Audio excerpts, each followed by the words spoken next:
Hello watcher and subscribers. Now here we are in the next program and our program is to check if a number is positive, negative or zero. So we are having some condition in the program and on the basis of that we want the desired output. So in this program first we are expecting our value from user. So for that we will take one input statement here.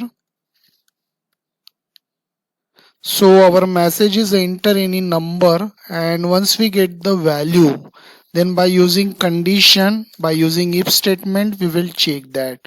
So the number suppose greater than 0. So if this value is greater than 0, then definitely it will become a positive number. So here we will show the message positive. So it means if suppose we enter 5 numbers, so it is definitely greater than 0. So it will print the message positive.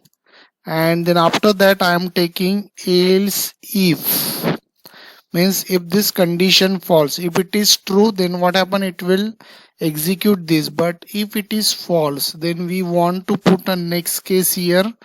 That is number is less than 0. So if that number value is less than 0, then I want to print here negative message. So if that number is greater than 0, we will get positive, and if it is less than 0, it will give you the negative output. Means if the condition is true, it will show positive, and if it is false, then it will check the next case, that is less than 0, and we get the output negative. And in the other case, else means if both are false, then it will show here message number is 0.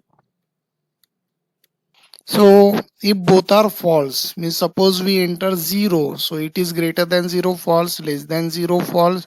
So in that else case we get the output 0. And suppose it's a negative number, so first one is false, then it will go in the second one. So this is the easiest way. If we have the limited condition, we can go for the if, else if, and in the default case or in the last case you can use for the else block.